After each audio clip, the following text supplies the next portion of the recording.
Vera Page, 1931, Notting Hill. She walked just 50 yards and never came home.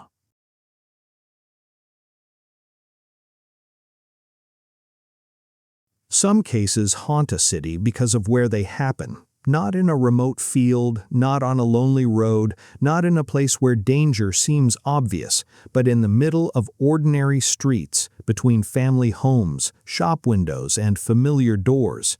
The kind of place where a child could be sent on a small errand before dinner, and everyone would expect her to come back within minutes.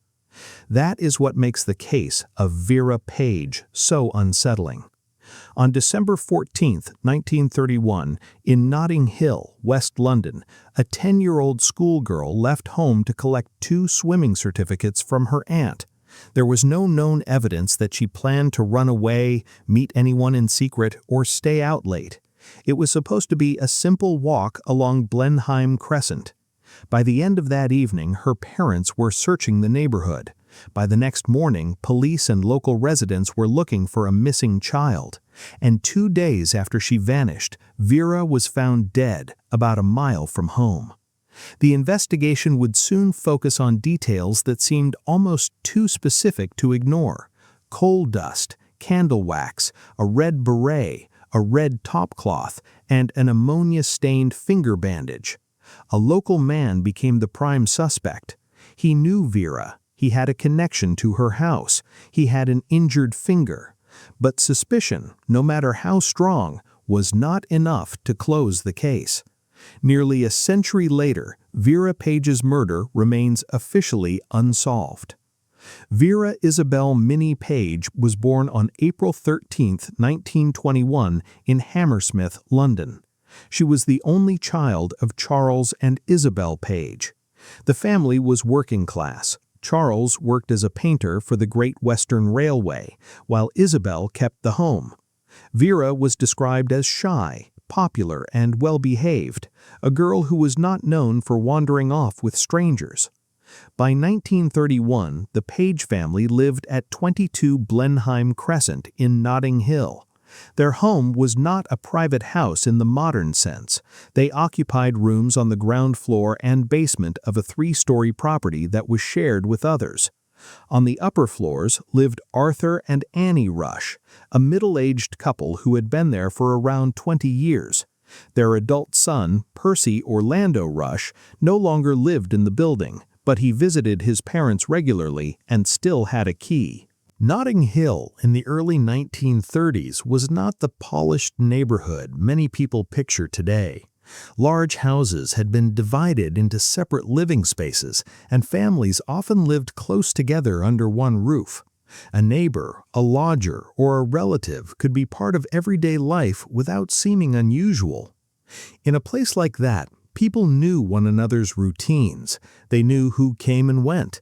They knew which children belonged to which families. On the afternoon of Monday, December 14th, Vera came home from school and later left the house at about 4:30 in the afternoon. She was going to visit her aunt, Minnie, who lived at number 70 on the same crescent.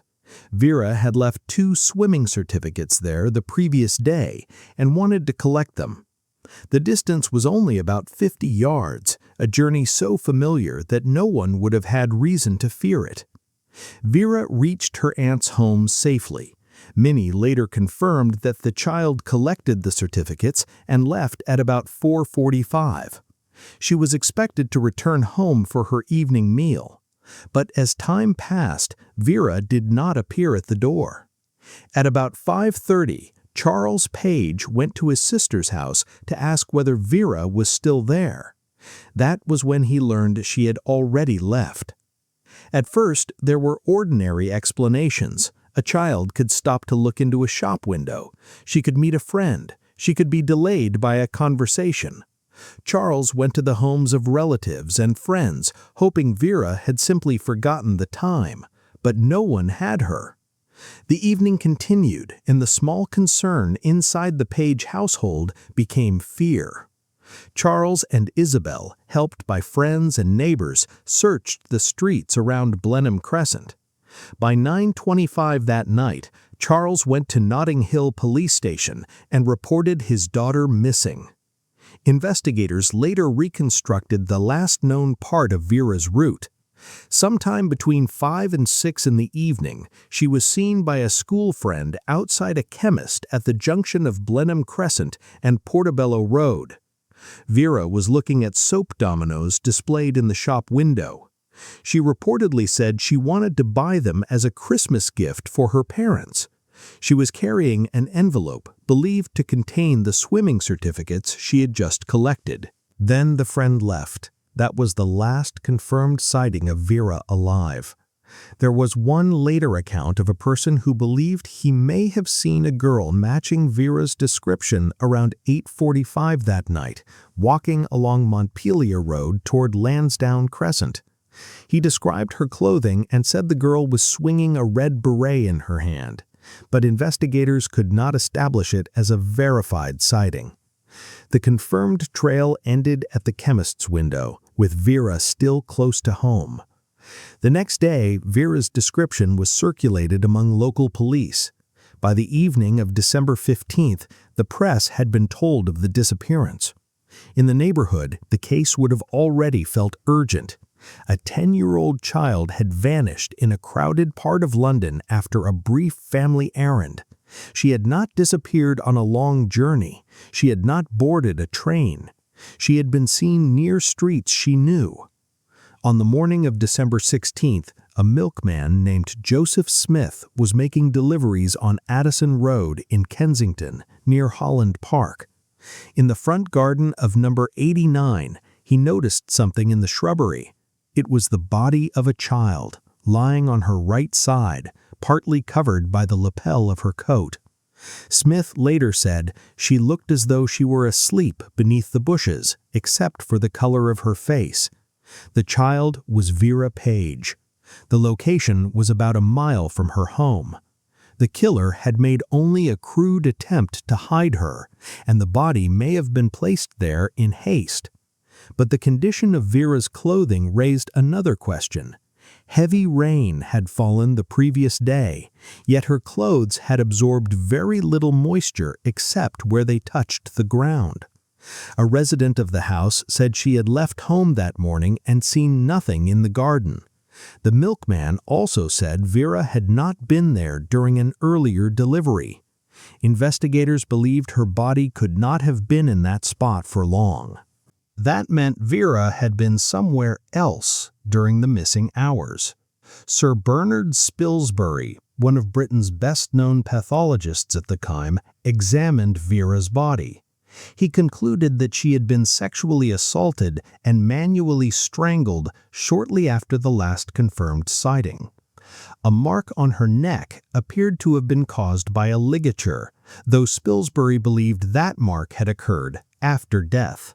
He also found soot and coal dust on her face and clothing, along with drops of candle wax on her coat and shoulder. Those traces became central to the investigation. The candle wax was found to differ from candles in the Page home. The coal dust suggested a cellar or coal shed. Spilsbury believed Vera's body had likely been kept in a warm place with no electric light before being moved to Addison Road. The theory was grim but specific. Vera may have been taken to an indoor or enclosed space, killed, hidden temporarily, and then carried or transported to the garden before dawn. Then came the finger bandage.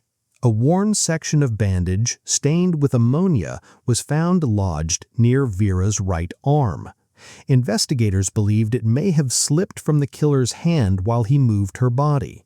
Because ammonia was not random in this case, the bandage led police toward a man whose work involved regular contact with it. Percy Orlando Rush was 41 years old, married, and worked as a flannel washer in a laundry in Earl's Court. He lived nearby on Talbot Road.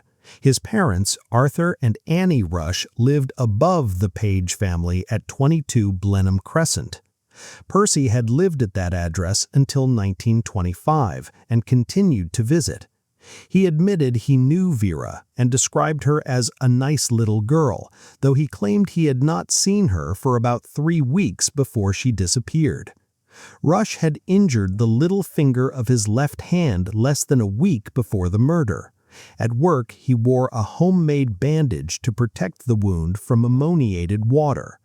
When police examined the bandage found near Vera's body, they believed it fit his injured finger. That detail made him the prime suspect. More evidence seemed to point in his direction. A search of Rush's home uncovered bandages, candles, and a red tablecloth with a knitted fringe. A witness, Margaret Key, told investigators that at about 6:40 on the morning Vera's body was found, she had seen a man resembling Rush pushing a wheelbarrow toward Addison Road. In it was a large bundle covered with a distinctive red tablecloth. Forensic examination also connected candle wax found on Vera's clothing to wax found from a candle recovered from Rush's home and wax found on his overcoat. The same overcoat reportedly contained coal dust and semen. To investigators, the pattern was troubling. Rush knew the family. He had access to the building where Vera lived. His work explained ammonia. His injured finger explained a bandage. His home contained items that appeared to match evidence connected to the body. But a case built on strong suspicion can still fail when each piece has a weakness. Rush denied killing Vera. He said he had disposed of his bandage in the fireplace on December 11th before Vera vanished. Some coworkers confirmed he had injured his finger on December 9th and had worn a homemade bandage afterward, but they were uncertain whether he wore one on December 14th. Home Office analyst Dr. Roche Lynch examined the crime scene bandage and found that although it had covered a suppurating wound and been soaked in ammonia, its material differed from bandage and lint samples taken from Rush's home. There was also a procedural mistake. During early questioning, police told Rush about the bandaged finger before carrying out a full search. They asked him to voluntarily hand over bandage samples from his home, and he did. Superintendent George Cornish later described this as a serious error because it may have allowed Rush to dispose of any matching material if he had it. At the coroner's inquest on February 10, 1932, Rush gave his account of the day Vera disappeared. He said his wife Daisy was away from home until the early evening and that after work he went shopping in Kensington because he did not want to be alone. He claimed he returned at about 8:30 and went to bed with his wife at about 10:15. He denied visiting his parents that Monday, though he admitted Mondays were usually when he did so. The coroner directly put the allegation to him that he had lured Vera to a coal shed near Addison Road, assaulted and strangled her, then later placed her body in the garden of number 89. Rush denied it. There were serious gaps. No witness had seen Rush with Vera that day. No chemist could confirm selling him the type of bandage found near her body. The coal shed believed by police to be linked to the crime had been vacated 5 days before the murder, and the previous occupant said he had taken the padlock with him. After only 5 minutes of deliberation, the jury found there was not enough evidence to formally charge Rush. The verdict was murder by person or persons unknown. In the gallery, many women reacted with anger, convinced that Rush had lied, but the legal result did not change. Percy Orlando Rush was never charged with the murder of Vera Page. He died of natural causes in Ealing in the autumn of 1961. Vera was buried at Gunnersbury Cemetery in Hounslow. Her case remained open in memory, but closed in the sense that no one would ever stand trial. The murder of Vera Page endures because it sits in a painful space between evidence and certainty. Investigators believed they had identified the man responsible. They had a theory of how the crime unfolded, a possible route, a possible hiding place, and physical clues that seemed to point toward one suspect. But the case never crossed the threshold from suspicion to conviction, and that leaves the most difficult question untouched. Was the killer a man who knew Vera enough to make her trust him, then escaped because the evidence was not handled carefully enough? Or did the focus on Percy Rush leave another possibility in the shadows? What can be said with certainty is that on December 14, 1931, a 10-year-old girl left home carrying proof of something she had achieved. She had plans to return for dinner. She may have been thinking about a Christmas gift for her parents. Her life was taken within the ordinary geography of her own neighborhood. Nearly a century later, the streets have changed, the houses have changed, and Notting Hill has become a very different place.